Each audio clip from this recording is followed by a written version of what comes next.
नमस्कार. आज आपण आलो आहोत खिंगर या गावामध्ये. खिंगर तालुका महाबळेश्वर, जिल्हा सातारा. हे स्ट्रॉबेरीचा प्लॉट आहे आणि आपले हे शेतकरी मित्र आहेत योगेश दुधाने म्हणून. हे स्ट्रॉबेरीच्या रोपांच्या वाढीसाठी, ग्रोथसाठी तसेच फळाच्या साईजसाठी USK ॲग्रो सायन्सची जी काही उत्पादने वापरली आहेत तर त्याच्या संदर्भात आपण त्यांच्याकडून जरा थोडीफार आयडिया घेऊया. नमस्कार. किती रोपांची लागण आपली? आपली टोटल एक 4,000 क्षेत्र आहे आपल्या लायब्ररीचं. त्यामध्ये आम्ही एक 14,000 M2 व्हरायटी म्हणजे लावलेली आहे. तर याला आपल्याला म्हणजे बऱ्यापैकी साईज होत नव्हती.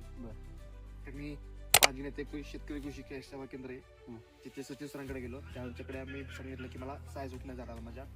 तर सरांनी मला पीडीएम पोटॅश आणि बाहुबली आणि त्याबरोबर मॅक्सवेल मायक्रोडास हे दिलं मला. तर त्याबरोबर की मी सोडा त्याला निश्चित साईज येईल तेव्हा मी ते प्रोडक्ट मी त्यांच्या आग्रहाखातीर सोडलं मी. कारण मला खरोखर मी आनंद झाले. मला आज म्हणजे मोठ्या प्रमाणाची छानपैकी साईज भेटलेली आहे झाडाला. म्हणजे फळाची साईज फळाची शायनिंग पण चांगली भेटली, क्वालिटी पण चांगली झाली आणि साईज मला जे पाहिजे तशी साईज आपटे झालेली. त्यात मी जरा आनंदी झालेली आहे. यासारखी किती दिवसापासून वापरतो? गेले SRP मी एक 5-6 वर्षाला मी वापरतोय.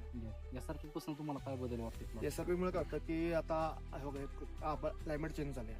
क्लायमेट चेंज झाल्यामुळे कसं जी झाडाला खायची अन्नद्रव्य लागतात तर अन्नद्रव्य घेता येत नाही. तर अन्नद्रव्य घेण्यासाठी आपण ते त्यांचं SRP वापरल्यामुळे पानाचा राड पण आला आणि दुसऱ्या बुरशीला पण एक 50% संरक्षण भेटलं झाडाला आणि झाडाला काळो केल्यामुळे झाड पुन्हा त्याचं अन्नद्रव्य जमा करायला लागलं. तो एक माझ्यासाठी मोठा फायदा झाला. शक्ती चांगली झाली झाड. रोगप्रतिकारक. स्ट्रॉबेरी उत्पादक शेतकऱ्यांना तुम्ही काय सांगता बाबा SRP किंवा पीडीएम पोटॅश बाहुबली बद्दल तुम्ही काय संदेश द्याल लोकांना? तर निश्चित वापरावं कारण की मी वापरतोय, तुम्ही वापरा, बरोबर. तुम्हालाही त्याचा रिझल्ट भेटेल. थँक्यू.